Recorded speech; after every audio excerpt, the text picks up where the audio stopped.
Everything is going extremely well. And now, showtime.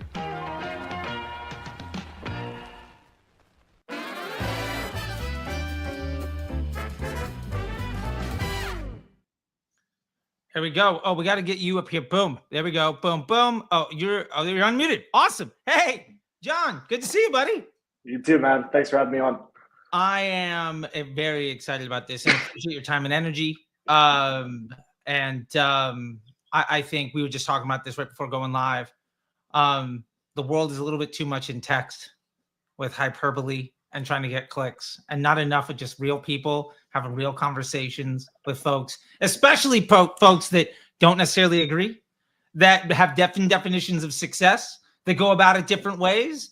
And my biggest hope out of all of this, for on a selfish way, to call it out, is that people get to hear us talking about things and they get to learn something regardless of who they like. 100%. And if people can get better because of it, fantastic.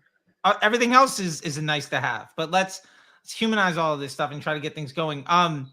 So you're from Bulletproof Scaling. People know me from Disruptor. I think would be great to start, if you're okay with, is just kind of introducing the way that you think about running ads in 2025. And I would imagine the majority of this audience is keen to how I do things. So let's get them hip to how you do stuff. Let's cool. Start there, if that's cool with you. Yeah, just to give a little context, I owned a gym for 10 years, so I ran ads at a local level just to feed my own customer base. That's how I learned Facebook through Alex Ramosi with Gym Launch, best coaching program I ever joined. So I did that from 2013 until I sold the gym in 2022, actually. I moved into e-commerce and drop shipping from 2017 to 2022 while I still had the gym. So I got a lot of experience running basically tons of different offers where we had to build the offer, and then obviously on the creative side too. And then 2022 pivoted fully into lead gen. So lead gen specifically for attorneys, for class action lawsuits. And then we also do insurance offers as well as home services too. So when I think of Facebook ads, especially today, there definitely were hacks and tricks to cut your CPMs down to get cheaper clicks with the same creative 5, 6, 7 years ago, for sure. There were always little glitches you could find in Facebook. And I think they still do exist every now and then today, but I don't like to build a strategy around it. If it's there, we'll take advantage of it for sure. But I believe ultimately what drives performance is going to be first the offer, and then second to that is the creative. What happens to the ad account does matter, but at the same time, it doesn't if those things aren't in place. So generally speaking, when we're approaching a new offer, for example, right, I focus on legal. So we'll get new speculative class action lawsuit cases that land on our lap, and they say, hey, this is a new thing. We've got a hedge fund backing this. We're pretty confident that this is going to build into a case in court, and we want to see if we get customers. So we basically build this from scratch. The funnel, we capture all the data, and then we test a ton of creatives. Different angles, different styles, things inspired from what's worked in the past, things inspired from what we see organically running on TikTok. And more or less, we let the algorithm basically just tell us what hits, right? There's going to be optimizations we'll need to make on the funnel to figure out like our cost per lead and then back out to actual closed deals or closed customers. But ultimately, we're just twisting dials and pulling knobs to get in line with the cost per lead that we think makes sense, and then ultimately a cost per customer. And a lot of that's, yes, driven by what we do within the funnel. We tweak the questions we ask through like a survey format, but ultimately like the creative is really what gives it new life when CPLs start to rise and CPAs rise with it. I love it. So I think that's a really great space where you're coming from, and I also know that it's not just lead. You also do some affiliate stuff, right? Like, but we operate as an affiliate. We're not the law firm. There's a way we could like legally own a law firm without being a lawyer. I'm not going down that path. So we're a publisher / affiliate. You could call us affiliate marketer. I think of myself as a lead generator. Love it. Okay. And three things that I heard here that I kind of want to establish for a foundation and things. One is that a lot of this means that you're not participating in additional revenue after the first transaction. 100%. And there's a big distinction, which is super important. That's why I was number one. Like, that's why first things first, right? Like, we got to put that out there because that is a very big reason why certain decisions are made, right? Like, how do you make money? What is the definition of success, right? And so then the second thing is, what I heard is that the way that you run things, you're kind of pushing knobs and pushing buttons and pulling levers and turning knobs. It feels like let me ask you this. On any given account, what does the workload look like? I'm curious because it feels like you're in every account every day. So there's two answers to this. One is going to be on our legal campaigns because we don't make money off the CPL. If the CPL is $50 or $100, it matters, but it doesn't necessarily determine if we actually make a profit. To backtrack real quick, we operate as affiliates in the capacity of we get paid if there's an outcome. So we're not traditionally earning a percentage of ad spend like an agency, which I believe is what you've had more experience doing, correct? Or some type of structured deal with the client. I've kind of done it all, to be honest. I've done kind of everything under the sun. I think I've probably spent a couple $100 million on lead gen, SaaS, affiliate, D2C marketing. I think the number one space where I haven't done a lot of work is in the affiliate spot where you're just trying to drive traffic to something else for them. Like you're trying to you're hiring yourself as a salesperson for somebody else's business. More or right? less. Yeah. That is a spot where I haven't done a lot of things where it's not my brand. I can't run it from the brand page. I don't participate in the upside, and effectively it's arbitrage. Can I get the sale for less than the lead to the value? That is a space where that is a big black hole for me in all the things that I've done because of just life, I guess. However it works out. Hasn't been what you've done. Yeah, for sure. So to go back to your question, workload wise. So for our CPA, like back end, front end, it's really a front end deal, but it's on the back of the lead, right? What actually converts off of the lead. I'll look at those accounts maybe once a day. We'll do a new round of creative testing, typically off of iterations of what's performed best the week prior. We test a ton. I don't know, maybe depending on the scale, depending on our confidence in the offer, we'll test 100 to 200 iterations every single week of what's already working. On our lead gen campaigns where we get paid on the actual conversion on the CPL, that's going to require more manipulation hour to hour. And the reason for that is, like, let's say you take a home services offer, roofing lead generation, insurance lead generation. You're sending to an affiliate network. That affiliate network has 20, 30, 100, 50 buyers, however many they have plugged in on the back, all at different capacities, meaning budgets for the day, and they have their own bids in place as well. So you're running off of a CPC against an EPC.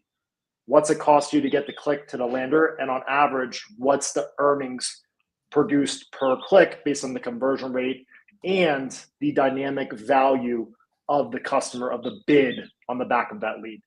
So those are going to require more hands-on because it's not static, right? It's not like we just send as much traffic as we can and it's fixed based on conversion. There's a dynamic element to it, and it's shifting. So that you need to be more hands-on behind the wheel with that. Got it. So then you kind of already answered a lot of my third question, which is where I was hoping was really going to unpack some conversation here, which is the architecture and just at a very high level, at least. Obviously, and by the way, I hope it's okay with you. I have this banner across the bottom of like John has a community at school.com. Like, at least, just for what it's worth, want to make sure you're okay with that, right? But just throwing it up there. At least, right? Good stuff. Good people having good conversation. That being said, the architecture of all of this and sort of, I really want to unpack this because I think this is where I think we agree at the beginning, and I think we agree a lot at the end. But the path to get from one place to the other, I think, is where we do things so dramatically different I'd love for you to kind of break down at 50,000 foot level, obviously, what that looks like for you, and then maybe I can ask you some questions about it, and we can kind of get into some of those spots where you see red, I see blue, and we just kind of figure it out from there. So testing, scaling. Yeah, like testing, scaling, account structure, wherever you want to start. I just think I'll start this way. I think my style of stuff is that probably a lot of people know. So that being said, let's make sure everybody's hip to how you do things. Cool. And before I start, I want to make a distinction too, which we already have. We're playing the same game, but very different at the same time. From my understanding, I've watched a lot of your content. You're thinking more of this from an LTV. I am, but I'm also thinking of this. What's the front end margin? Like, am I going to make money off the front of this offer or not? Because if it costs me too much to get a customer or to get a conversion, I lose money. That is a big difference. Right? Yeah, I love that, and I think that is an important distinction for us to cover because, for me, I think LTV matters when it's that type of business. What I'm trying to do more than anything is stabilize the machine to best leverage machine learning and data so that I can have a consistent and knowable outcome to make problem solving as simple as possible. In many e-commerce brands, that looks like optimizing towards LTV. Although for lead generation, that might be very different. For SaaS companies, that might be different. For brands that have a trial with a rollover, that might look different. But number one, what I'm looking for is improving the quality of the traffic that I get, making it as singular as possible so all of the decisions that happen after the click are most sticky and have the highest level of impact. And what do you mean by that? Okay, great question. And I love it, man. Like, please, yeah, ask. I'm genuinely curious. Yeah. Then. So for me, for instance, so I used to let's make it not e-com. Let's find a little bit of common ground in that. So one, I used to do stuff. So okay, for instance, there was a brand I worked with called My Life. Now, it was a bit of a lead gen to a registration. It was a SaaS company, but it was lead gen to registration to free trial to rollover, right? So really a few different spots. Now, in order for that business to the way that business made money is getting buyers, signups, right? And it's a conversion event with money attached to it. Awesome. I think all businesses like that. To be fair, I look at e-commerce as lead generation anyway. When you make a sale, it's a lead. Customers, the reoccurring revenue is just that second or third purchase. So I look at all as kind of the same thing. So if you look at the end of the customer journey, transaction of value, right? Whatever that looks like. Then before that, we have to understand that there are decisions that are being made before that. So let's say in that case, it's somebody who has a trial that rolls over. Okay. Then how do we improve the conversion rate of that trial? But if it's a 10% rollover rate, how do we get it to 15? And you make a lot of decisions to make that happen. Then it's how do you get somebody who lands on the page to take that trial, right? So the conversion rate to the trial. And maybe that's a 2%, but if you get it to a 3, that's effectively a 50%. Dude, this is exactly how I think about my legal offers where we build the funnel, right? And we capture. Yeah.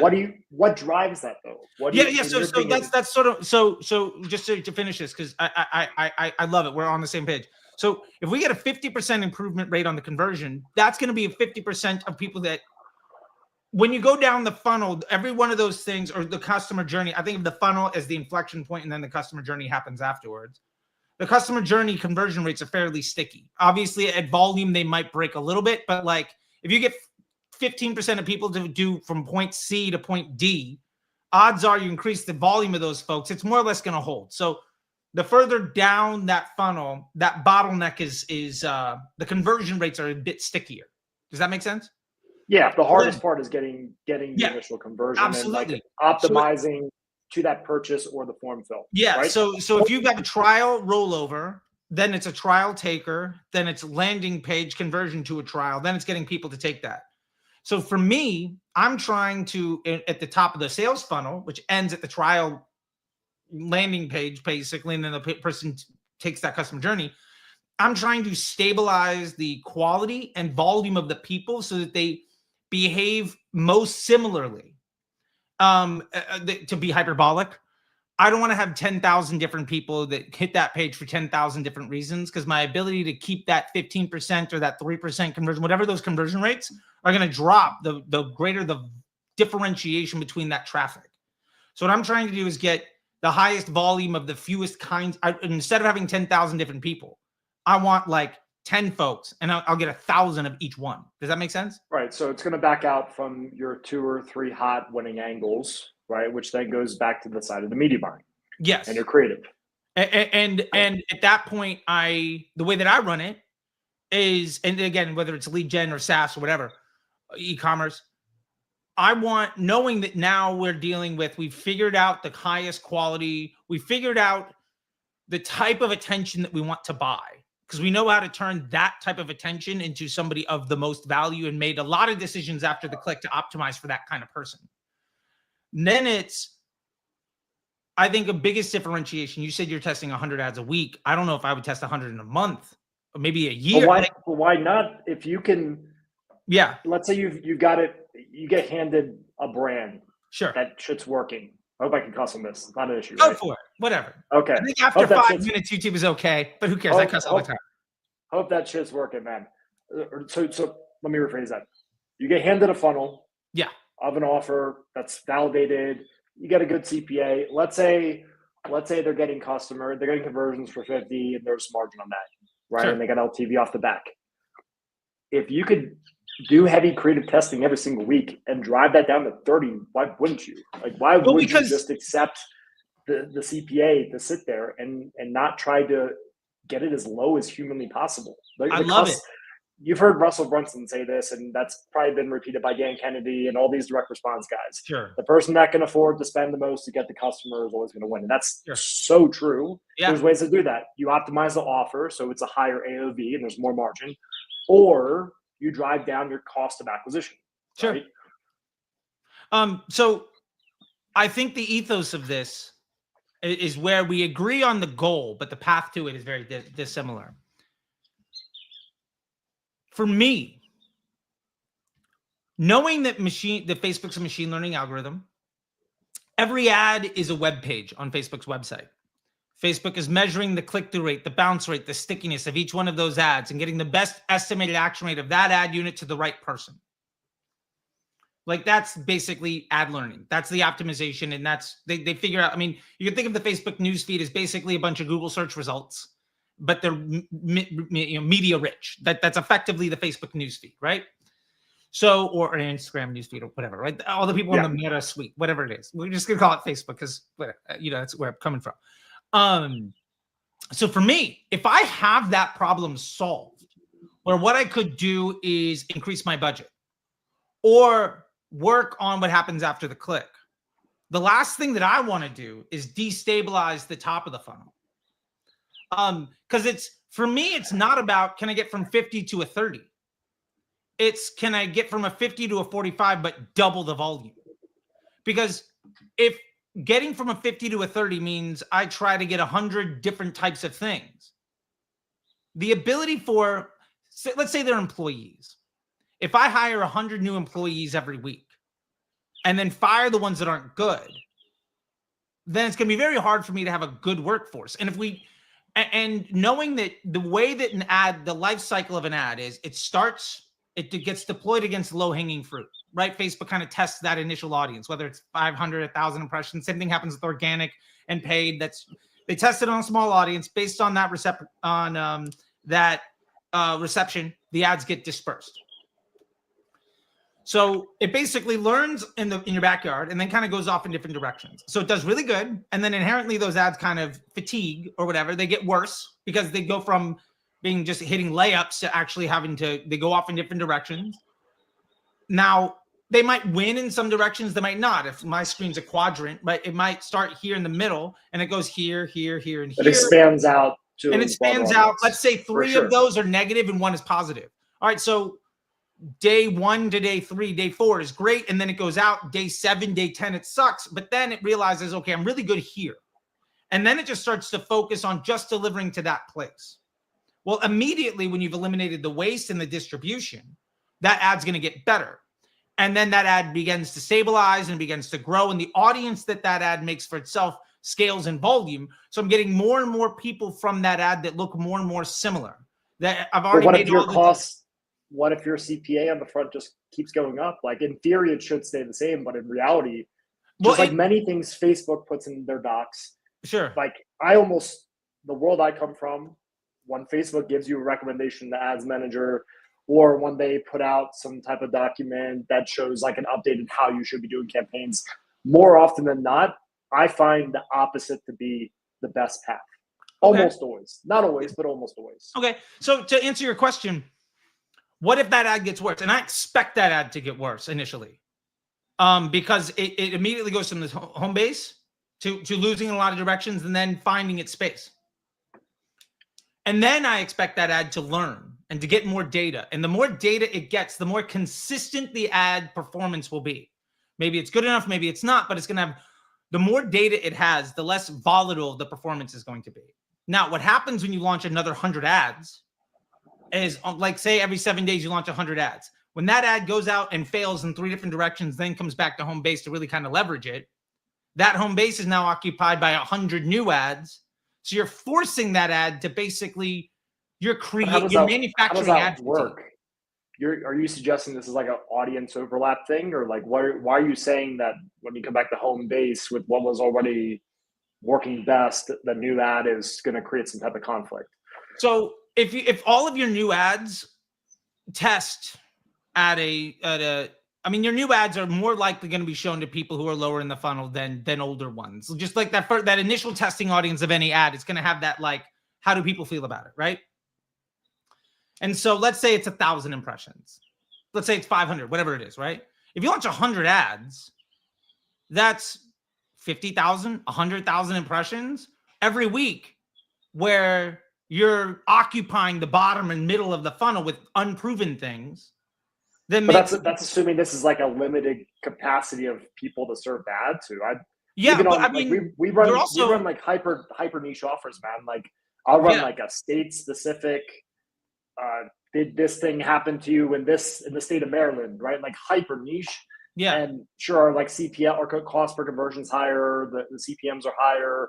The cost per click's higher. So the volume's skewed a little bit, but nonetheless, I don't see it having like some type of correlation where us running what's already working and then testing new concepts, iterations isn't like a refresh just to keep feeding in. I don't think there's like it's like a zero, I guess like a zero sum game would be the way to put it, you know?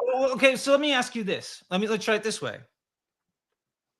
If the ads you launch are running against a testing audience that's inherently going to be warmer, every time if you're constantly driving in new stuff that's effectively lower funnel, the other more mature ads that went out there and failed in 3 different quadrants but then began to win don't have the access to that same smaller pool at the same level that all the new ones do. You're flooding. I don't see that. I just okay, let me ask you this question. Great. Dude, if there are 1,000 people Charlie, in your middle funnel, let's just say there's 1,000 people or 10,000, whatever it is, and you launch 100 new ads and you have proven winners, they don't all get the ability to leverage the existing data set to go after the best people. So then, like, but this is theory based on Facebook documentation. So my argument is, I wouldn't say it's theory based on documentation. I'm saying that there's a supply and demand issue. There's not enough people for existing assets to go after the best folks and for new assets to also test to see what works against the best folks. So either your existing ads, you're manufacturing fatigue, or the new ones don't get a fair shot to see whether or not they're going to be any good. And at a larger level, if I can raise my budget, why would I want new ads? But that's kind of where I come from. Right, but there's always a possibility you're going to find a better outcome. So okay. Why would you? We know, like, let me say this. Sure. This is the world I live in. We do heavy creative testing, and a lot of times we can't, like, if it's a true affiliate offer where we're sending traffic to someone else's site, our hands are tied when it comes to optimizing the funnel, right? Like maybe we could put like an interstitial like bridge page they have to click through on, which has some impact, but ultimately like we can't touch the funnel. We can't touch the back end. Sure. We live and die by creative. So, and that's calculated based off of the LTV, what they're willing to pay to get the customer, right? That's how the affiliate offers are traditionally built. Sure. I would disagree with one point there, but I'm with you on so far.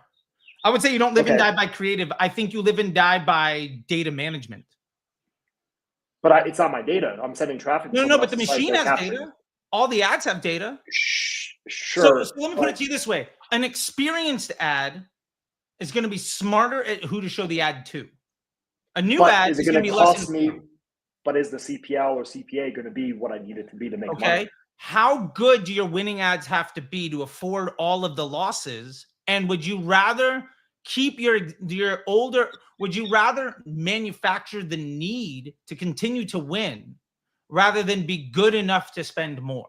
And I think this ultimately comes down to the question. I would rather be good enough to invest more than to create a depreciating flywheel of data where it becomes more and more difficult, where the way I'm outpacing that depreciation is by launching more ads and being more aggressive, because that requires inherently, if something works, you have to outpace the workload of the depreciation of the data set. So you need more ads, you need more wins. And you're saying you need to basically hedge the loss because there's going to be a burn. Right? Yeah, and that burn is going to accelerate as you do more bidding and do more stuff, because also those new ads aren't going after nearly as much, because those new ads don't have the data of understanding the wins and the losses. They're going to be more inherently stuck to the core data set. So, dude, look, here's where I completely disagree with you, because let's say you're running Facebook's playbook, or like literally exactly what you're suggesting, which I still can't, I'm not clear on the difference. But let's say you do what I suggest. You leave what's working and running, and then you hunt and search for that next winning creative. If it works, why wouldn't you just keep doing that? Like we get a pretty good hit rate, right? Like usually it's almost an 80-20, right? So we'll throw up a bunch of creatives every Monday, let's say. 20% of them are going to perform either above average or excellent, and then 80% would be complete trash. We don't let them run for like a week, man. Like we have our own kill rules based on our targets of CPL, CPA, where maybe 1.5x our target we kill, or 2x. It depends on the offer. Like it's always going to be a little bit different. But generally, I get what you're saying. There's going to be a burn when we test new creative. Sure. That's when you test anything on Facebook, there's going to be a burn. Absolutely. If it's fresh, right? I think there's some nature to it. I think there are ways to heavily mitigate against that burn. And which we could talk about cost caps, big caps, which I know you are. Oh no, that's not how you mitigate against the burn at all. That actually creates more burn. But I see our buddy is in here. We talk about this. I know you and Andre were going at it this morning. Hey, look, I appreciate that the guy's listening to what I'm saying and finally preaching back what I told him 2 years ago is his fresh idea. That'll be what I'll say. I said that on Twitter, so I'll say it here. I don't want to get into all of that. We could, but the way you mitigate the burn isn't actually with cost caps or launching new ads. It's actually having fewer moving parts. So let me ask you this question based on what you're saying. You launch 100 ads. Some win, some lose. What is the volume that you need to define success on any of those winners? Is it one sale? Is it three? Is it 100? No, if we're talking lead gen, I mean, I'm looking for something. It's relative to the CPL target, right? Because we're usually measuring off CPL and Ads Manager. So let's say it's like 5x, 10x. Well, let's say it's insurance offer. Sure. Insurance is super broad. Your cost per lead is going to be 5 to 20, depending on who you're targeting. Sure. Right. Legal offers, we're going to be spending $50 to $500 cost per lead. Sure. Okay. So what I need to see for statistical significance or confidence in the creative being a probable winner is going to be a little bit different depending on if it's a higher volume, lower target CPL, or a higher target CPL with probably like at a $5 CPL, you might let it run to like 20x. At a $50 CPL, you might be uncomfortable at like X. I'm looking at, okay, how many leads did we get in the course of 2 to 3 days at a good CPL range? Okay. Right. So with that being said, I'm assuming that this volume is we're not talking hundreds or thousands.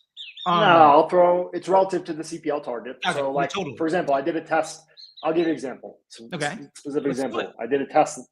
I did a test last night with a legal offer that's super high volume nationwide. And traditionally we want to be sub $15 cost per lead. I threw up, I think like 80 creatives, $50 per ad set, one ad per ad set. I know it's probably giving you nightmares thinking about that many ad sets. I mean, I've done this back in the day. I used to have to delete Yeah. campaigns because I ran out. Like, I get it. Okay. So we're isolating every creative. We're pushing full budget to it. We're giving it its fair shot in theory, right? So I'm already seeing probably 10% of those ad sets have ads that are $3 to $5. Okay. Now, is that going to hold when I go to scale it? And second question is it going to scale? Maybe, maybe not. The only way I'm going to find out is I'm going to give it probably one more day, maybe 2 more days, kill off what's not converting by $20, $30. And then whatever is left over, I'm going to take the top 3 to 5 ads, pop it into a CPO on AutoBid and see how it does. If it passes that test, great. Sometimes you get a hot offer, you got the right creatives at the right angle, and it just hits, and you just do CPO AutoBid. You got your ads in there, you just increase budget, and it works. But I see it as a spectrum. That's on one end of the spectrum. Other than the spectrum is you need to have some type of cost cap, big cap, cost control, and the scale's just not going to be there. You're just mitigating losing money on the front end acquisition. Okay, right? Let's unpack this as 2 different things because I think this is 2 different topics, and we definitely got to get to the cost cap side too. Because like, why not, right? That'll be fun. On the end of you got 80 ads. Functionally, this is, I was thinking about it while you were talking about it. And so this is not necessarily tried and tested like way of talking about it. So if I completely missed the mark, so be it. I'll go for it, man. Here's my issue. You've isolated those ads in individual ad sets. Awesome. Basically, you're saying everything is testing up to a certain threshold, right? It gets X amount of impressions or spend and X, Y, and Z, right? So there's a yardstick that they all get measured around a target. Exactly. Yeah. Totally get it. Let's call it $50. For the purpose of this conversation, it could be $50, it could be $5,000, doesn't really matter. There's a yardstick. They all get measured against the same thing. Love it. Okay. That means all of your data is comparable against each other, apples to apples, and then you're seeing what's most effective. Got it. I have 2 big problems with that. First one, you are not in control of the order of delivery. So did an ad work because it's the best ad? Or did an ad work because it's the 12th ad that somebody saw today when they were ready to do something?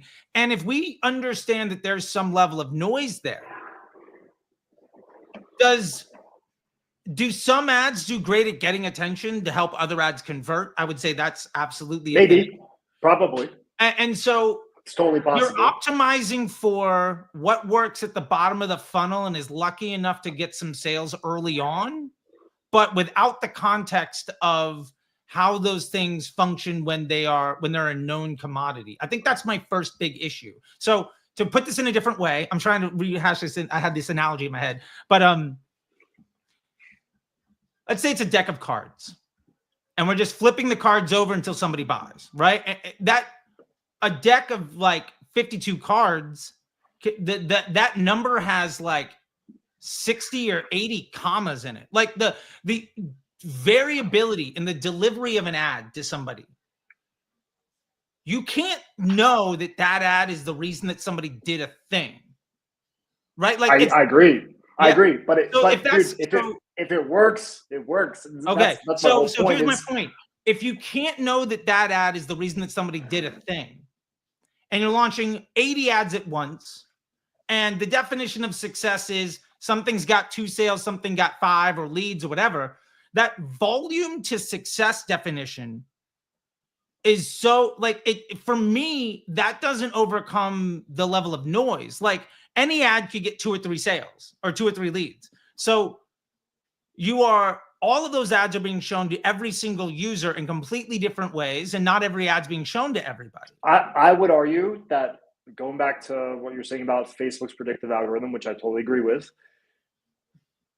Facebook is pretty darn good at identifying the audience to start to deliver an ad to. Sure. It's not going to deliver it to everyone. Sure. And obviously, you're not going to have enough money or impressions to do so. Right. Right. I have confidence that Facebook is able to highlight the ideal type of person for that thing more often than not. Not always, but more often than not. Yeah. My point is, there might be 10, 20 ads, whatever it is, that are getting somebody to that are good for that goal. But I think the biggest concern for me is this architecture on the front end doesn't allow me to say with confidence, I spent money on this thing, and because of it, something else happened. That's what scaling tells us. So if I take those winning creatives that in theory are the best ads, in theory, I'm not saying they're concrete every single time. Yeah, we couldn't know. Absolutely. Absolutely. The only thing that's going to tell us is if we spend more money on it, right? Which is why we consolidate down into a CBO campaign, one ad set, toss your best 3 to 5 strongest early performers. And sometimes it doesn't work, man. And that's okay. Yeah. I've got 80 ads. It's probably an 80-20 principle of that. So let's say we're looking at 15 potential outperformers. And then of those 15, 3 to 5 of them are strong, right? If those flop, then we move on to the next set, or we test more iterations and rinse and repeat, and we will find a winner. Like I can show you my ad accounts. We spend a significant amount of money, and it's charging my credit card. I got you. No, I'm not spending someone else's money. Here's the thing too, and I want to call it out. Like, this is working for you. Like, I'm not saying it's a bad idea. Like, it's definitely working. But this works. Yeah. So the reason why I reached out to you is because I believe you speak in generalities that can apply when there's LTV, when you understand the economics of your customer from point A to Z. But for a lot of business owners, like local business owners, I know a lot of local business owners do follow you. They engage with you. They probably join your community, which is great. I don't believe that always applies to them. A lot of those people need to be profitable on the front end. They need to have the lowest cost per lead or CPA on the front possible. I would disagree with the second part, but they do need to be profitable. Yeah. So when you give a broad suggestion around the strategy that doesn't always get you the best front end acquisition, I believe you're doing a disservice to people that in reality depend on that because they don't understand their back end economics. Okay. And I appreciate that because I also share that sentiment that we should be focused on the fact that people listen to what we have to say. Right. I mean, we have responsibility. An audience. Yeah, absolutely. Right? I totally agree with that. So here's my problem with the test a bunch of things, see what gets lucky enough to work early, then see if it'll scale and constantly test new things. The problem is that is an extremely high level of effort to focus on the least stable part of the funnel in a way that ultimately makes decisions after the click far more difficult for anybody to optimize to. And if you're a small business, I also believe that, like, if you need the ads to work for your business to be successful, the problem is you don't have a good business. I also think that I would disagree with that, man. That's like going on Shark Tank and saying, all I need is your money. You're going to get declined for that deal every single time. So my ethos is, if your business doesn't have the money to invest in ads, then you haven't figured out your business enough to invest in the growth of what you do. And for me, the number one question I'm trying to answer isn't how do I reduce my CPA on the platform? For me, it's how do I get good enough to increase the volume of opportunity for my business? So if my target cost is 50, you can get me down to a 35, but I have to do a bunch of work every day. If I can get to a 45 and just double the scale while doing an hour a week, I'd much rather take that because that allows me to focus on all of the other important aspects of my business. Like if your ads don't stabilize, but what if your ads don't stabilize? What if your cost per acquisition or whatever you're measuring CPA goes up to 100? Then what do you do? I mean, then you need to be on top of it. I agree. You need to. I'm not saying you shouldn't. So what would you do? So let's say you got something that's. Let's say we got the. What do you say? You had an ad set with 3 to 5 winning ads. They're coming in at 45, but slowly creeping up. Love it. Okay. Yeah. Let's say it's working at 45. 50 is great. Anything less works. What would you do if it jumps to 80? What do you do? How do you solve it? First off, it's probably not going to jump to 80 overnight. But either way, maybe you have good days, maybe you have bad days.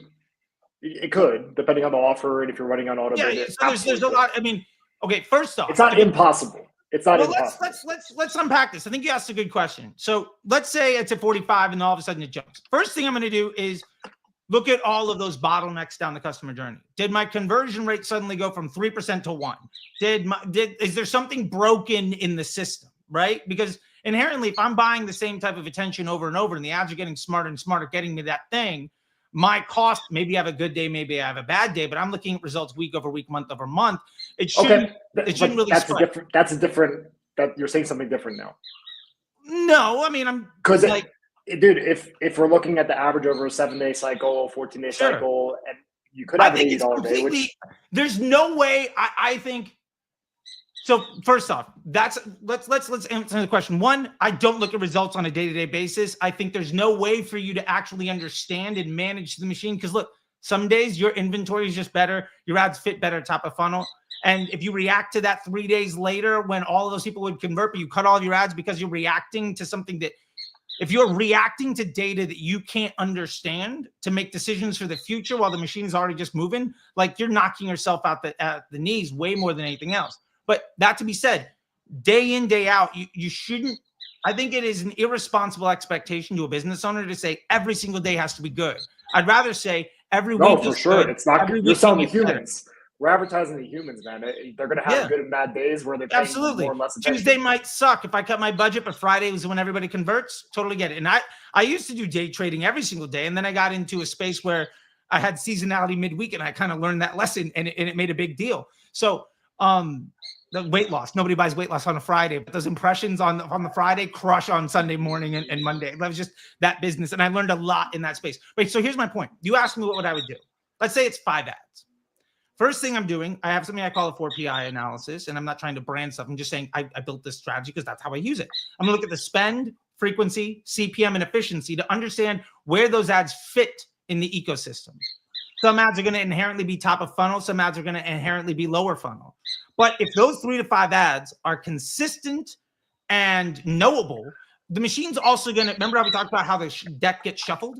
If we kind of have a good understanding, because they've been running long enough for us to say, look, this is basically a top of funnel ad, this is a mid funnel, this is a bottom, and how the machine is using it, even at broad targeting or hyper focused, whatever it is, if they're in the same ad set, delivery is dependent on the other elements within that ad set. Like a basketball team, if you change out the point guard, the team strategy, you might go small guy ball, you might go, 3-point range, you might be big, and you can change that mid game, right? But if you just change out one player, but you don't commit to the whole strategy, there can be downstream effects. So the first thing is I look to the 4PI.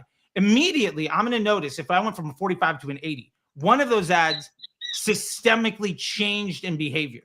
It went from a really good prospecting ad to just eating up all the budget with the super low CPM and frequency and just performance tanked. Or my retargeting ads stopped getting delivery, or they did really bad. I'm going to know how the something broke. Right. But what do you do now? So if I know that something is broken, that is where I will specifically do controlled creative tests to try to replace that broken piece with something better. And that creative test would not be 80 things. I think I need something small enough to say, and that's why I do 3-2-2 ad is how I do. I'm not trying to throw out branding stuff. It's just like this. These are the tools I've developed to try to make stuff work. If I have those 5 ads and I understand that out of those 5 ads, even if everything's working, there's something that is the weakest link in my chain. The first thing I'm going to start doing is beginning to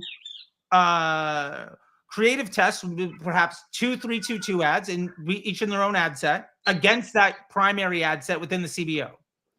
If those ads don't get spend, that's a signal. If they do get spend, what happens to the net result of that campaign? What if they get spend, but they perform worse? And then they're losers. So right. So you're basically doing a very small version of what I'm doing, but you're Correct. assuming I'm doing it on a very small level. You're assuming the machine learning of the CBO is doing the heavy lifting, but in reality, it's either it works or it doesn't. See, that's where I disagree, because it's not random distribution. It's not It's not the banner ads on CBS or like ESPN. It is completely a controlled environment. The machine is understanding the order in which to show the ads to which people at the right time with you as an advertiser and the hundreds of other people. Like people are in your sales funnel for like a couple of days or whatever. Some people say my consideration period is 3 days. I think it's decades, and you're one of 1,000 people trying to get them to do something. So if you have a consistent output and you know where your weakest link is, if those ads don't get spent, then you know they're losers. And yes, it's a much smaller scale. And in fact, my biggest issue with the way that you're doing things is the scale of the ads that you test, which inherently means the more elements, the more variables in your test, the higher volume of data, or the more time, or the less confident you can be in the outcome. You get time, confidence, and money. If you test a lot of things, you're going to need a lot of time or a lot of money, or be willing to accept low confidence in the output. You're basically doing mass testing to see what you might want to test in a way that also inhibits the existing assets from necessarily getting the most consistent output. That's sort of the way that I look at it. And to parlay that into some caps space of like cost caps and big caps and stuff, that would accelerate the issue of being less incremental in those marketing efforts and less stable in those marketing efforts, because they are manufacturing fatigue in a way where I don't need to get the best possible result. I need a result good enough for me to be comfortable to do more.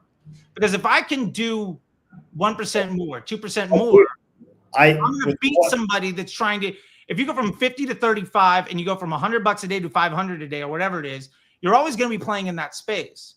But if I can do 45 and go from $100 a day to 1,000 or to 2,000 or to 5,000, that compounding value is going to dramatically beat the day trading over time, and it's going to require less and less work. But you're assuming it's not going to break, and it's not possible. Well, no, I definitely think it would break. Like, I think certain individual ads will not be as good to their contribution to the mix. If I go from 500 a day to 1,000, I expect some of those ads that crushed because there's a supply and demand. That ad might be able to drive 35 leads a day. And when I'm asking them to do 20, the CPL is amazing. When I'm asking them to do 40 or 50, it breaks. Like, there's only so much it can do with the available data. And so I would rather say, let me find a better solution for that individual problem than trying to recreate the entire marketing funnel that Facebook is using for me on a regular basis, where I have very little confidence in the outcome of any one of those tests. That's kind of my biggest issue, is that, to put it simply, if you launch 80 ads, you have no idea why any of those ads worked or didn't, and you're driving a consistently, the similarity in your traffic is coming from the fact that your ads are not moving too far away from home base, not in that they're the same ads that are getting further and further. I think it's just, it works because it works. And it doesn't always work, right? Like there's a hit rate, there's a loss rate to this for sure. There's a burn to finding our next winner. But when we find our next winner and it validates itself because we put it into a CPO campaign, whether it's the existing one more similar to what you're suggesting or a standalone fresh campaign, I mean, the reality is, man, if it hits, it hits, right? Like why would I not give attention to that? Why would I limit myself? Okay. With that being said, if it hits, why would you launch new stuff to inhibit the opportunity that your hit has? If you've beaten the game, why start over instead of taking advantage of the win? Say that, I don't understand what you mean. So if you get winning ads that work, instead of 50, you're getting stuff, the collection of their new ads, because I also don't think that every ad can be taken in isolation. A winning ad is a single point. Most of the time when you have winning ads and they don't scale, a simple 4PI shows you're just pillaging the bottom of the funnel. It's far less incremental. That's my experience over the last, however long. But if you've solved the puzzle enough to be able to increase budget and have a consistent output, why would you launch more ads? Like, if you worked really hard to solve the problem, why would that ad's going to die off? I mean, why? It doesn't have to. Why? What do you mean? Dude, show me an ad that you've been running the last 12 months and it's gotten within your target CPA range consistently those 12 months. Oh, yeah. I mean, I've got ads that have run for years. Like, because... Dude, no, man. Yeah. This isn't the reality anymore. Hundreds of thousands, millions of dollars behind single ads? Absolutely. I've Sure. got ads for brands that I've launched in September. I ran a Black Friday ad from 2023 until like 3 weeks ago. Charlie, let's assume you're advertising for Louis Vuitton and your target CPA is $1,000. Sure, there's a winner that'll sustain. Sure, I'm talking like there's a wallet brand that's trying to sling something for less than $50. I got a coaching business brand that's trying to get people for under $19. I got lead generation businesses which are trying to bring people in for solar lead gen. The same ads are running at roughly $30 to $40 for the last 18 months. Like the thing is, and this is what I think the biggest issue is. I think this structure, and somebody says ROAS, which is a completely irrelevant metric, but whatever. What is relevant? What do you mean ROAS is irrelevant? No, okay. Let's end with this. ROAS has no value as a business metric because it's not incrementality. That your revenue number isn't accurate, and that ad spend today isn't the reason that sale happened. So if you're dividing an inaccurate number by a data point that doesn't matter, is not the causation. You're dividing something inaccurate by something that isn't the reason it occurred. That's a really shit metric. ROAS does matter though. If you calculate your ROAS and you build your break-even point off of that, you know what you can afford. Are we looking at platform level ROAS? Or are we looking at overall profitability of your ad spend in an omni-channel fashion, including organic and direct and other marketing channels? I would love to know if my beta ads are profitable or not. So I'm going to look at it. But you can't know. But you can. If the ROAS is there, sure they. So if the attributed revenue on any given ad against the ad spend today is net positive, then it's good. Here's my problem. The person buys today is probably from, if you stop running your ads today, you're going to get a lead tomorrow. For sure. Okay. So the ROAS on that is infinite. So why ever spend money again? That doesn't make sense, man. Like, right, it doesn't make sense because ROAS is a nonsense metric. ROAS is not a nonsense. The sales today aren't because of today's ad spend. Can we agree with that? They can be. It absolutely. Okay, sure, some of it is. How much? Sure. Maybe it's 80% today. Maybe it's 20% tomorrow. It's an inconsistent number. Why would I run an unprofitable ROAS for like 30 days? Because ROAS has nothing to do with profit. It does. No, it's attributed revenue divided by an ad spend number. Right? Yes. Okay. So if we know that attributed revenue is of a transaction that might not be because of the ad spend within the data set that you're using, let's say you're looking at today's ROAS as a 2 and you got 10 sales. What if 3 of those sales are from folks where if you hadn't spent anything, they would have bought today because of an ad yesterday or 3 days ago or a week ago? You can't know that though. Right. But my point is that's why it's an invalid metric, because the revenue volume and the revenue amount is not causationally related to the ad spend at a consistent level. So it's an inaccurate number divided by a number that is not a knowable contribution to that sum. So that at best, it's a retroactive report card, but it's not actionable. You can't say my ROAS is 2, let me increase my budget. Because no, because if your ROAS is a 2 and your goal is a 1.5 and you increase your budget, and the reason your ROAS was a 2 is because of ad spend 3 days ago and 7 days ago. You can't increase the budget 3 days ago and 7 days ago. That's 100% not doable. Like you can't retroactively have spent more money. Of course. So if you know the revenue number is That's your point though, man. I don't get it. So let me put it to you simply then. Your sales today are not only from your ads today. I agree. There's okay. So okay, hold on a second. Sure. So hold on a second. But a majority of it is going to be attributed to what exactly happened Perhaps. today. A majority might be attributed to it. Okay. That impacts someone's decision to buy today, which is reflective of ROAS today based on today's got it. So influence from something that happened a week ago. I totally agree with you, man. Okay, so here's my point. If the numerator is not solely because of the denominator, and the denominator, the relationship between those two changes constantly, and you can't know it, how is that an actionable metric? I don't know what you're saying right now. I mean, the revenue I don't know how else to say this. If you know that today's sales aren't exclusively from today's ad spend, then you can't divide that revenue by today's ad spend and say I did good or bad job. Why wouldn't you look at it on a 30-day cycle then? Okay, so look at a 30-day cycle. Okay, so it's a 30-day ROAS number. All right, that's still probably matters. extrapolated over 30 days instead of one. If I need to be at a 1.5 ROAS and over the course of 12 months I'm at a 1 ROAS, I'm losing money. I'm probably going out of business if I don't have a strong back end. Unless you're doing marketing anywhere else. Like, sure, but if you're losing your ass on Facebook, it doesn't solve the problem. I mean, I would wildly disagree with that. Why, dude? If you because can be Facebook isn't the only source of. Facebook is a volume knob on a business. It's not. Facebook doesn't make any sales. The traffic channel, but if you can be profitable consistently over time, who's to say that having a 1 ROAS is unprofitable?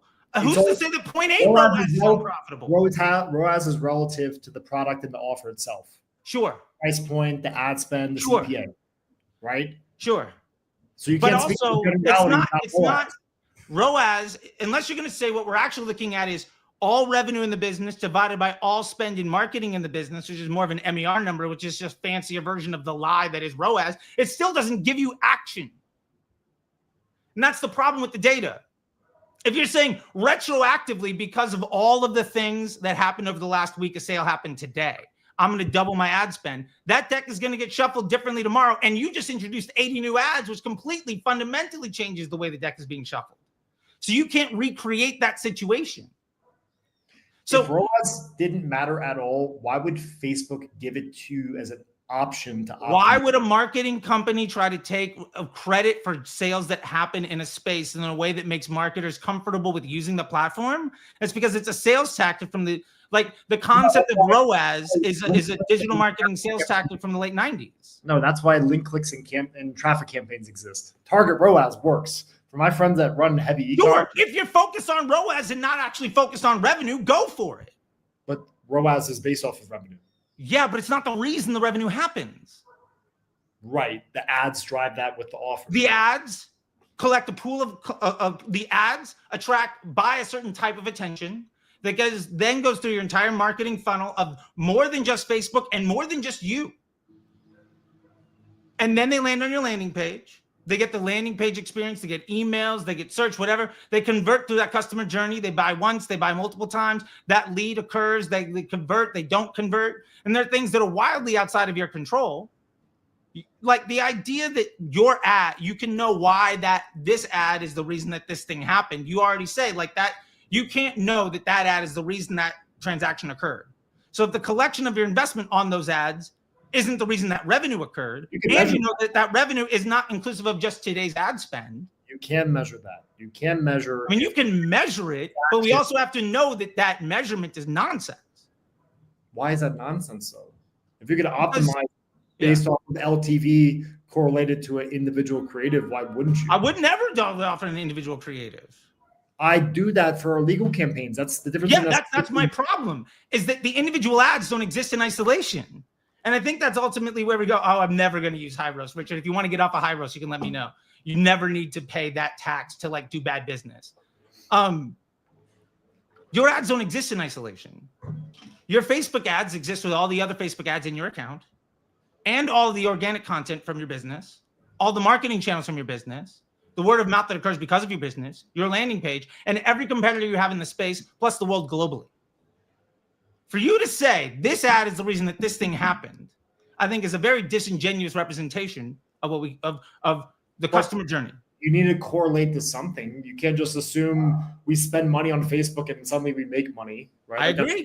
That's not a reality. I agree. And that's why understanding the unit economics of the attention that you're buying and stabilizing the volume and quality of that attention so that you know let's go to a number that I would actually look at. Instead of trying to beat up ROAS, which at this point I don't think I could say anything different to try to say that, other than an inaccurate number divided by a number that has no correlation directly to it that's knowable is a shit data point.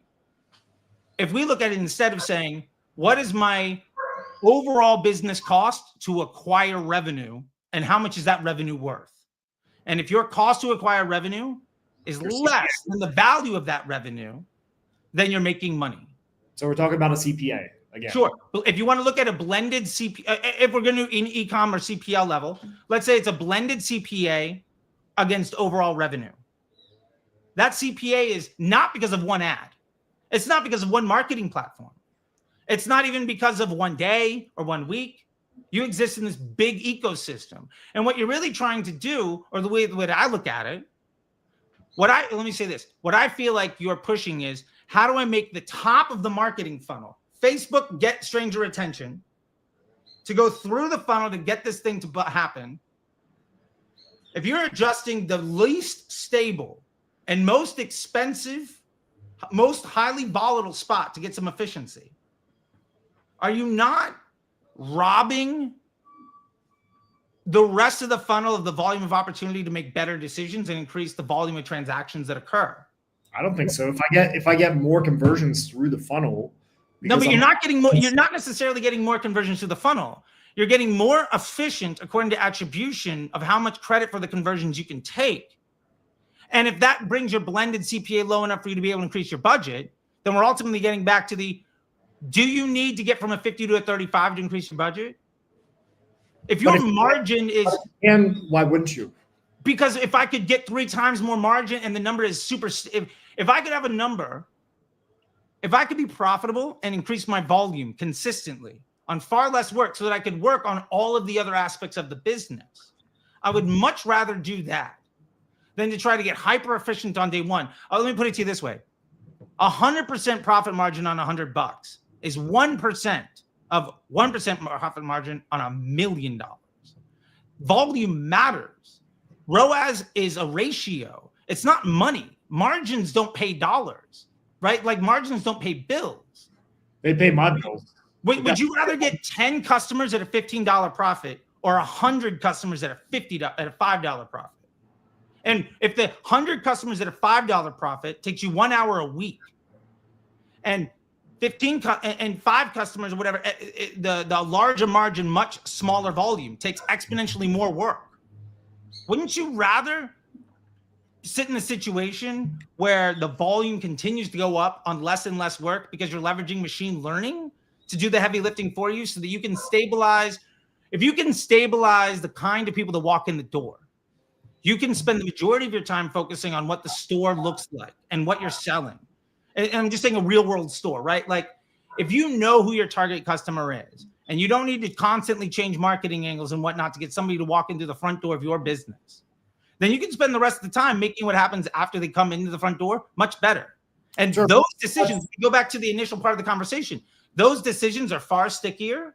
Those decisions last a lot longer and are a much higher inflection point. If I can improve the conversion rate from a 2% to a 3%, that's a 50% lift on every piece of traffic. If I change the kind of people that walk in through the door, that conversion rate is likely to tank. Creative can drive that as well. Creative absolutely. Sure. I agree. What I'm saying is when you solve the creative problem by understanding the right kind of person, why would you not just get more of those people? But that's assuming that the ads you're running don't just go up over time in cost. The CPA, sure, but it's going to happen. Like, okay, so your ads might get worse.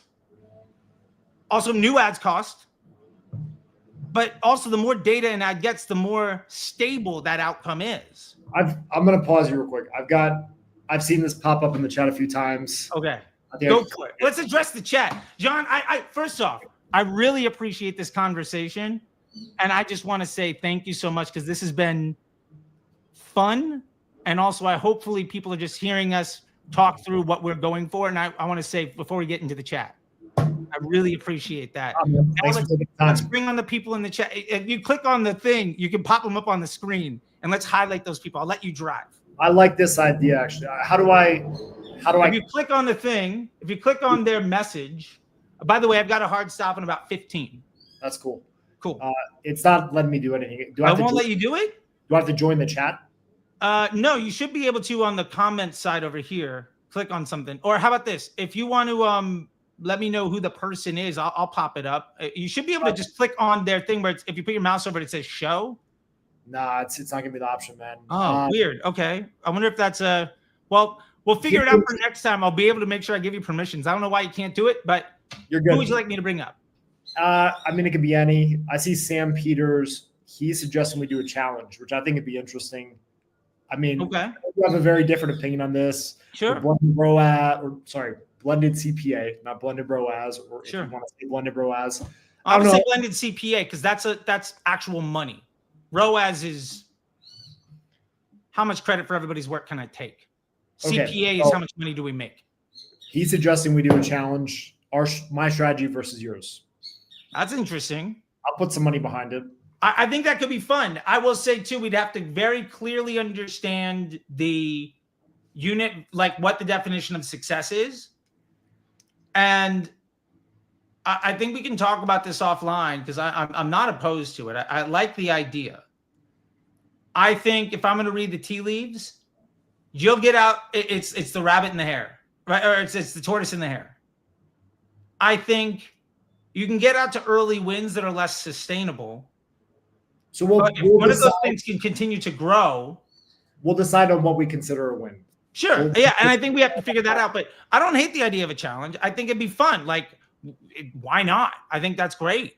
And I also think, too, one of the misconceptions is I think we start from very much the same place. Like, I'm not saying don't launch a bunch of ads early.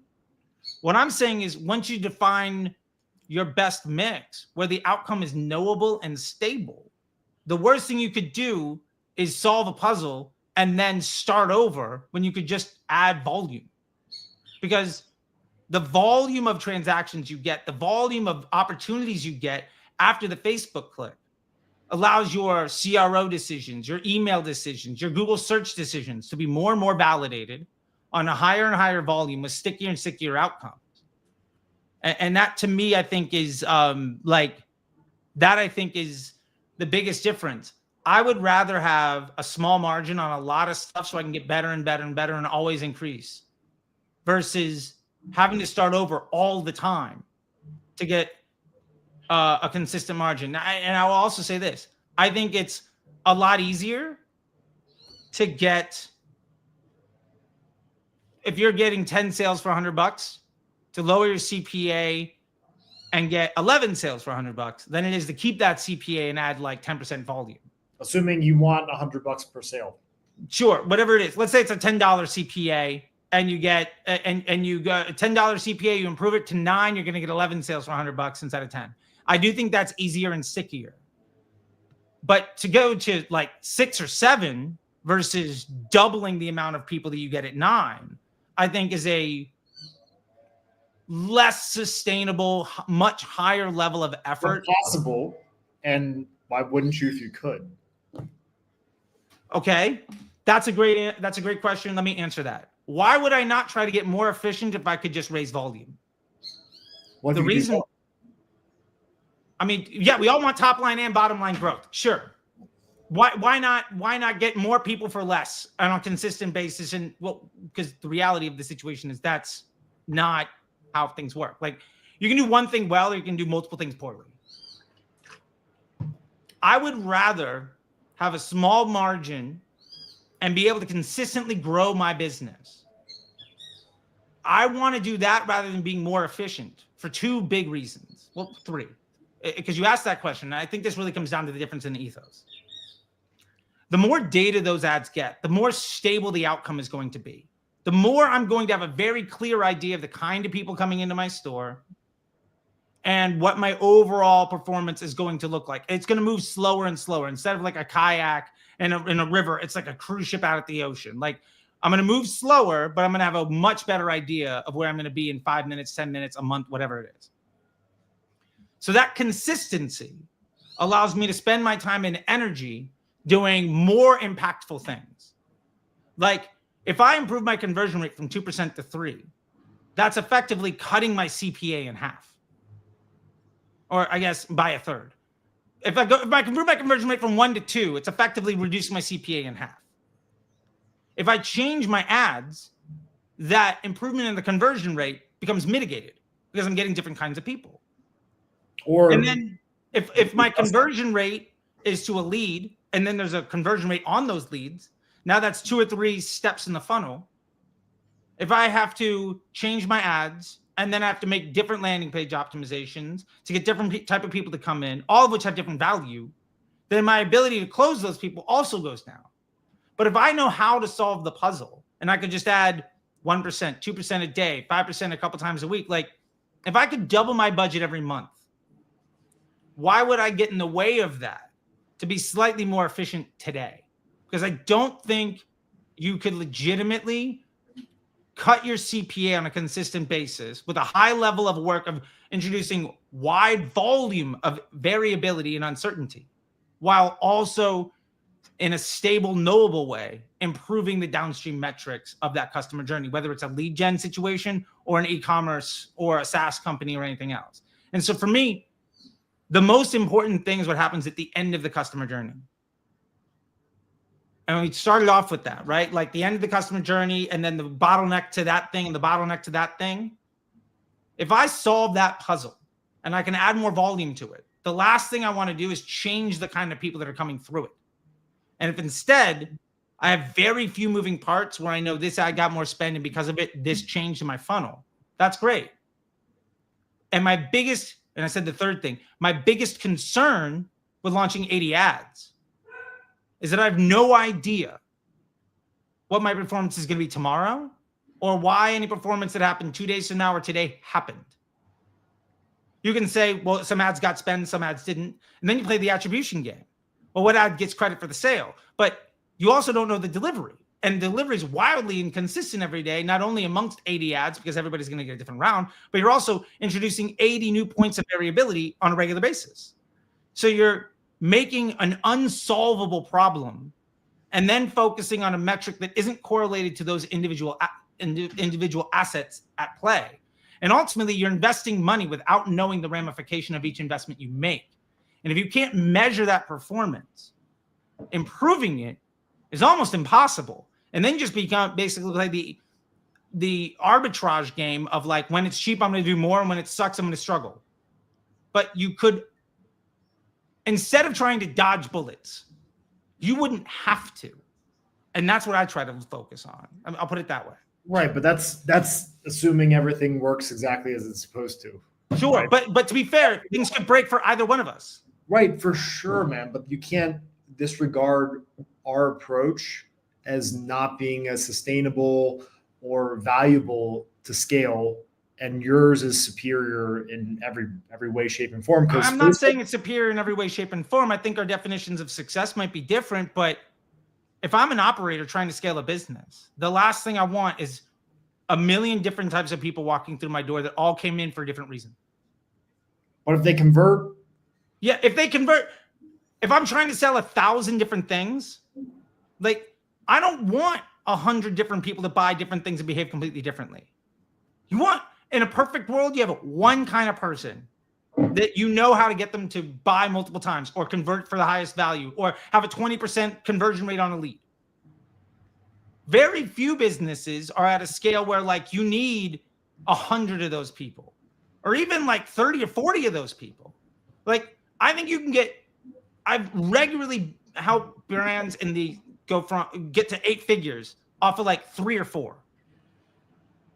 And if you are very good at understanding how to attract that type of attention, doing so in a consistent way that allows everything after the click to improve and be improvable, you're putting all of the work on the ad. And I think you're going to get a lot further in life improving your systems than trying to get more people to fuck at hello. I think that's a hard move. That was the funniest thing you said. I'm trying to bring some humor to the situation. I'm very specifically trying to bring some humor to the situation. I would rather have a noble factory with multiple parts in my machine and constantly improve whatever the weakest thing is, but have my supply be as similar as possible. So my output as knowable as possible. And then just crank up the volume of my operation. For me, that is a far more sustainable effort because I'm putting my emphasis on the things that have a higher inflection. Any ad getting a good result isn't the reason your conversion rate goes up or down. But if my ads are all the same and I can improve my conversion rate by 5 or 10%, it improves all my ads. For sure. So my point is, instead of launching 80 new ads, why not keep your ads the same and improve what happens after they click? Because that works on all traffic. And I think that's ultimately what we're talking about. Assuming it still gets you to your target CPA. Where you and if it doesn't, then you need to do some creative testing. Absolutely. I believe me, I'm creative testing all the time. My creative tests generally last weeks or months, or they fail. Because again, my focus is if I'm good enough to increase my budget. Let me bring this up, and this maybe we can get to some closing statements here because we're getting up to the time, and I want to make sure that you get the last word in here as the nice guy and the guest and somebody with the offer that came in here. I want to give you that because I do have a hard stop, and I want to be respectful of that. Ultimately, here's the way that I try to bring things down. Simpler problems are easier to solve, or at least more confidently solvable. So ultimately, if I can increase my investment, if I can spend more money, I want to do that until I figure out what doesn't work. And I should know weeks or months in advance of where those pain points are going to be. Because if I increase my budget and my 4PI analysis shows that my ads are more or less staying the same, but ultimately it's like, wow, this won't, once I get to 1,000 clicks a day, this efficiency won't work because the conversion rate or something else like that. Like I can understand the entire marketing funnel and the entire customer journey to focus on any of those things that allow my CPA to be higher. And ultimately, I think that's what it gets down to. Something you said early on, which is like whoever can spend the most money wins, right? And you're trying to do that. Whoever can afford the most. Yeah. You're getting there by making the CPA cheaper. Yes. I'm getting there by improving the rest of the business so that good enough means I can spend more money on a consistent basis. And if I can double my budget every month, the last thing I want to do is get slightly more efficient. It means I can't raise my budget again. Because one of those is a lot stickier than the rest. Your business model is what scales your ad account. And a good ad could die tomorrow, especially if you're launching dozens. And I think I'll leave it there to make sure you have enough time. I want to give you the last few minutes to kind of. I've got a small ask, man. Sure. Because I told you when I wrote you, I do believe you have good intentions. I do believe you're trying to help people. I don't think you're an idiot. I do believe. Fair enough. I appreciate that. You've done a lot of stuff, like as far as working with brands and lead gen and everything you mentioned, right? But the way I interpret your content is that you speak in absolutes, and those absolutes have caveats depending on how the person's actually using Meta. Okay. Right? So my small ask is that in your content, you always provide context for example, someone wants to get into affiliate marketing. Someone wants to start doing drop shipping. They may not have the option, at least at first, to think LTV, sure, to think AOV as much. They may not be able to pull those levers the same way a brand owner could. Okay. Right? So I think the conversation needs to apply specifically. Okay. So you're saying, if I'm hearing this, put more of the "it depends." Yes, dude. Into the context. If you watch any of my YouTube content, I do mainly podcasts now, but I put out tons of content on how to buy on Facebook. Sure. I never speak in absolutes, and I always say more often than not, or it could, or it's more than likely to. But then nothing's ever certain. We're at the end of the day, we're advertising to humans, even if it was purely principle based and there was less variables and things that could go wrong. Sure. At the end of the day, humans are still humans, and there's still going to be off days, right? So my ask is that in your content, you make it like just super clear that there are caveats to these things, and there's not one way of doing any of this. It's like you go into the bodybuilding weight loss world, you're going to hear 10 right answers. Sure. Right? I don't think media buying is that different. There's so many variables to this. There's so many ways to make it work. And I don't think there is one best. I don't think my way, I'm telling you right now, man, like I spend a lot of money and we do really well, but I'm sure there's a better way of doing what I do. And I'm more than happy to own that. Yeah, I appreciate that. And I also think that's one of the reasons why I welcome people saying things that are differencing. And like the number one thing, I think the way that we really improve is to be uncomfortable and listen to opinions that are not our own. And walk away from those conversations and hopefully be reflective and understand changes that you can make to do things differently. And with that, I would love to try to put more of that context into stuff. And I think that's good feedback too. And I appreciate that. And one, I can make the commitment to do it. And two, if I'm putting something out that feels absolutist, call me on it and let me know what the context is and help me get better at that. I want to make the effort. And if anybody, you or anybody else, feels that like I am being, it's black or white, up or down, that's it. I definitely want to get the opportunity to show that that is not the way that I think about it either, and to get better at that communication. I think people will appreciate that. Yeah, probably some of your biggest critics are going to see that. I would hope so. And the funny thing you say is, as you say that, in my head, I feel like I have been dramatically less hyperbolic over the last 3 years than I was in my first 3 years on Twitter and YouTube and stuff. And I, unfortunately, in the written word, there's only so much context you get. And that's why I really appreciate you coming on here, for people to understand. At the end of the day, I think we both said a lot of things here that explain the way that we're going through stuff and some fundamental differences of opinion and approach. And I think I might never get to change your mind on one thing, and you might never get to change my mind on another, but both of us can think about stuff, but people watching are going to be able to hear that difference. And 100%. I really appreciate your willingness to have the conversation to do that. And I've been scrolling the stuff on the bottom, man, but like, if people want to hear more from you, I'd love for you to get the chance to just let them know about the community you've got here. If maybe that's the right place to go. I wanted to promote, I wanted to make this like, you know, as much positive for us both as possible. And so the thing down here, but anything else, we got to get going. But if there's something that you would like to say to folks, or how they can find you, or anything else, like, please let me make sure you get that opportunity. Yeah, no, thanks, man. I appreciate you having me on and having a civil, respectful conversation, even if we disagree. I'm here. Sorry, I hit the wrong button. I was like, you just left me. No. And check out my YouTube channel. I mainly do podcasts with a lot of mainly media buyers, affiliates. We're shifting more into really anyone that's built anything significant that they've scaled, whether that's with paid media or other methods. So we a lot of insightful podcasts from people in the online marketing space, but that's growing and expanding into just business owners that have done big things in general. So check it out, Bulletproof Scaling, or you just search my name on YouTube and it should be the first one to pop up. You can also find me on Instagram. Everything's the same, Bulletproof Scaling.